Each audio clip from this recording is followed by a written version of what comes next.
flies again. Yeah, the Paddington brothers have restored a Lancaster bomber dating from the 1940s, and they hope it'll be just the second of its kind to fly in the UK in the 21st century. As Danny Savage reports, their mission is a particularly personal one. In an anonymous-looking hangar on an old airfield in Lincolnshire sits a very rare thing. An old Lancaster bomber in pristine condition.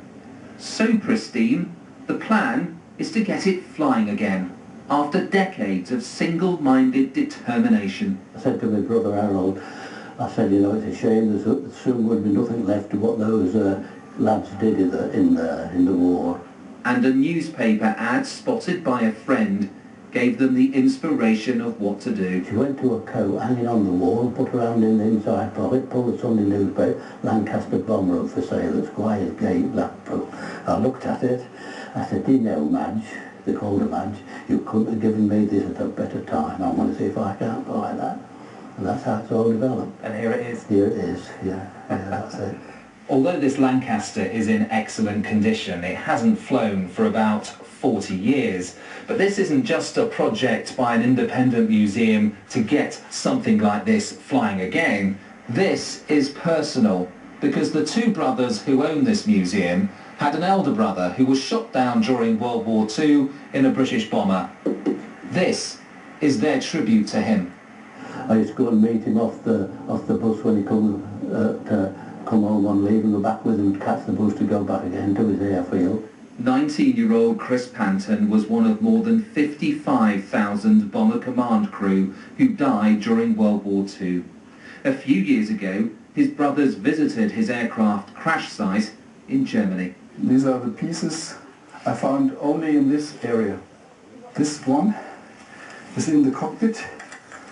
Call, light, fuse. But when I went to find my brother's crash site and find his grave and got to it, I knew I was within 6 feet of his body. And all the memories of the war years came flooding back to me, and it recreated absolutely. All the memories come back. But getting their own Lancaster airborne again is no flight of fancy. This plane is already cleared to taxi, with visitors digging deep into their pockets for the chance of a ride. Thousands has been raised from fare-paying passengers, and that money has bought the engines that should see it take to the skies again. It's a huge project really, certainly news-wise in the aviation world, and also historically for the country. To get another aircraft flying is big news, especially being a Lancaster, which is one of the most famous aircraft of all time. In the UK there is only one other airworthy Lancaster, based nearby at RAF Coningsby. But if all goes to plan, there could soon be two of these flying out of a small part of Lincolnshire. Danny Savage, BBC News. Coming up, BBC News Channel.